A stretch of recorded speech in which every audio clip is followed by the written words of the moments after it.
Hello, everybody. My name is Average Election Enjoyer. Today is the 31st of August, 2025, and I just want to give a rundown on the upcoming governor's elections that you will be seeing later this year on November 4th.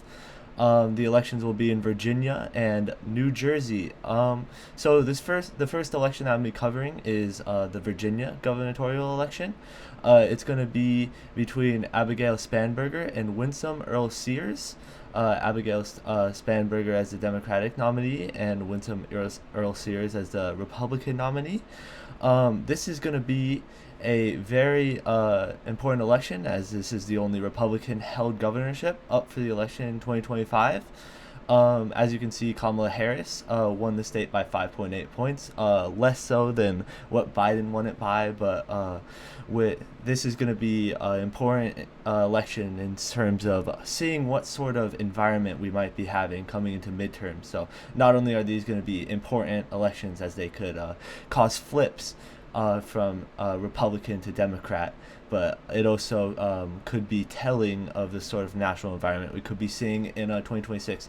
So I'm going to go into some of the early polls we have for this. Well, it's not so early anymore. Some of these, as the races, as you know, really upcoming. It'll be in about less than 3 months. So this race is in sort of the middle stages at this point.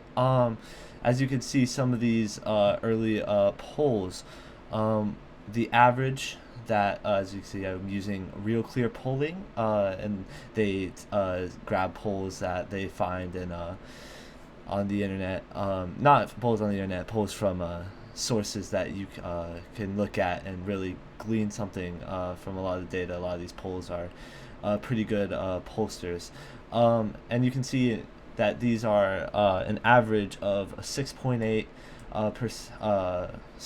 point lead for Spanberger over Earl Sears. So Democrats Spanberger is up on Republican Earl Sears here in a lot of these polls. As you can see, polls are anywhere from +4 to +12. We can see here some of these polls are above the standard error. So some of these are pretty big showings for Spanberger here.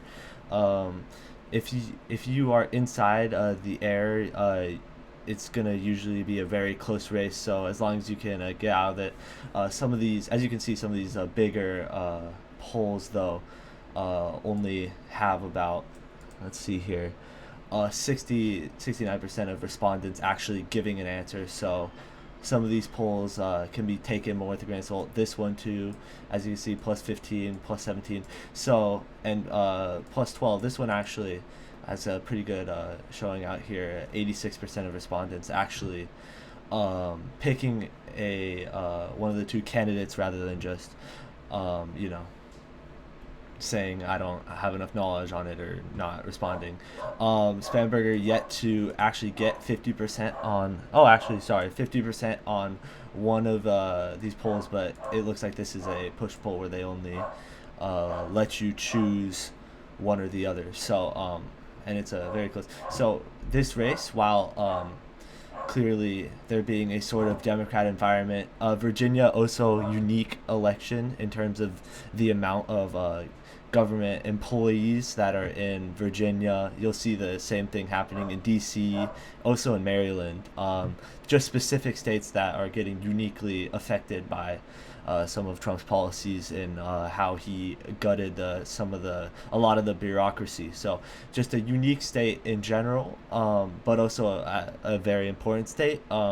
Virginia used to be red. And then it's a recent state that's started trending fairly blue. So it's a unique state, and last, obviously, 2024 trended back towards the Republicans, as it was only a 5 or 6 point win for Harris, which is much worse performance than what you saw from Biden in 2020. So this is going to be an interesting race. If Republicans can keep it 2, 3, 4 points, really strong showing for Earl Sears and the Republican Party as a whole. But if Democrats can sort of run away with this race, 8, 9, even double digits, if it could get to that point, that would be huge performances, over performances. For the Democrat, and that would be for the Democratic Party as a whole, and that would be a huge indicator for 2026. The next state and the next gubernatorial election that I'm going to be talking about here, 2025 New Jersey gubernatorial election, another extremely interesting election here. Um, New Jersey, been a Democratic state for a long time. New England state, they tend to all vote together in terms of how they have consistently voted blue. However, New Jersey got very close in the last couple of elections.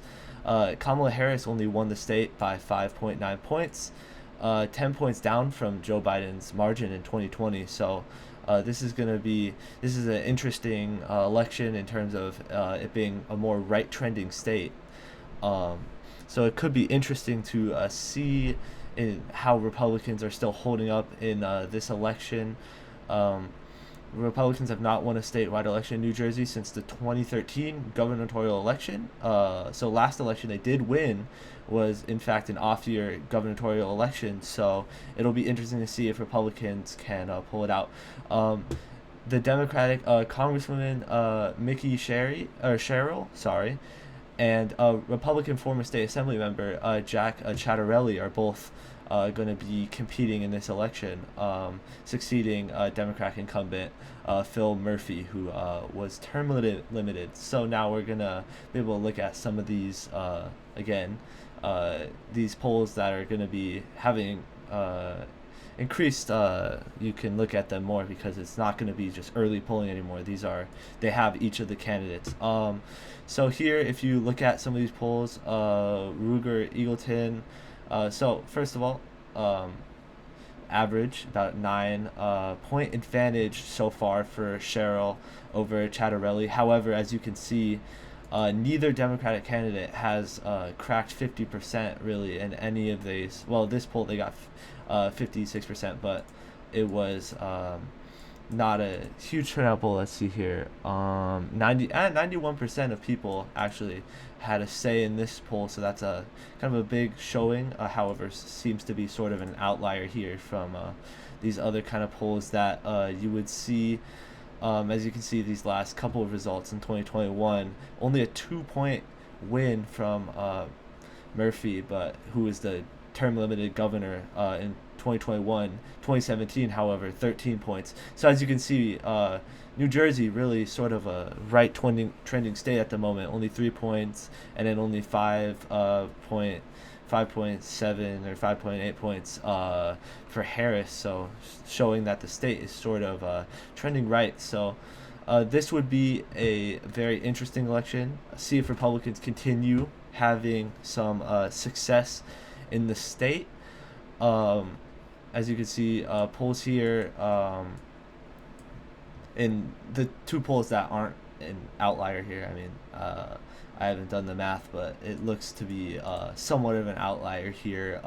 Still, you can look at that and say it's a huge showing for Sherrill, but it's unknown. It's not gonna be this margin. I can almost guarantee it. Of course, it would be something crazy. Chattarelli would have to kill somebody or something to for this sort of showing, or he's gonna have to really pull a Mark Robinson, if you remember North Carolina race in 2024. Yeah, if you know, you know. So it would have to be something crazy for the race to end up. But with the polls being 8 plus 8 plus 10, Chattarelli consistently not even cracking 40 in these polls, it's clear that there is somewhat of an advantage for Sherrill in this race. So as you can see, there's both a advantage for both of the Democrats in these Senate races. So far, I could say that the Democrats do have an advantage in both Virginia and New Jersey in both of these gubernatorial elections that are going to be upcoming this year. Of course, still plenty of time to change.